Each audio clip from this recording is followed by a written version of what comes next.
Hello friends, welcome to DK kitchen. આજે આપણે પાનકી recipe બનાવવાના છીએ। ગુજરાતી ટ્રેડિશનલ રેસીપી છે। આ રેસીપી આજે આપણે પાનના ઉપયોગ કર્યા વિના જ બનાવવાના છીએ।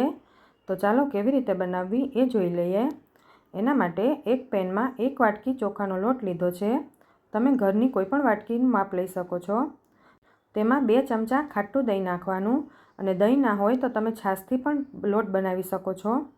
પછી આપણે મીઠું ટેસ્ટ પ્રમાણે એડ કરી દેવાનું।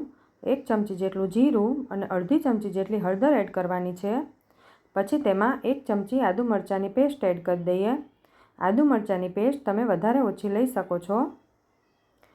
હવે આપણે દહીં એડ કર્યું છે એટલે આપણે થોડું પાણી એડ કરી દઈશું। પહેલાં 1 વાટકી પાણી એડ કર્યું છે। હવે તેને આપણે સારી રીતે મિક્સ કરી દેવાનું છે। પછી પાછું અડધી વાટકી પાણી એડ કર્યું છે।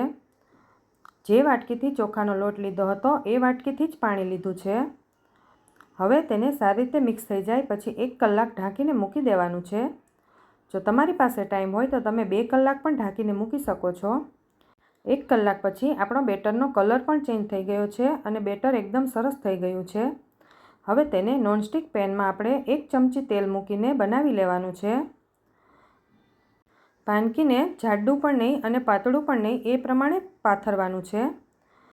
પથરાઈ જાય પછી આપણે તેને ઢાંકીને ચડવા દેવાનું છે। આપણે તેને ડાયરેક્ટ પેનમાં જ બનાવી છે। આ રેસીપી ટ્રેડિશનલ રીતે કેળના પાનમાં તેલ લગાવીને પછી બેટર લગાવીને ચડવા દેવાની હોય છે।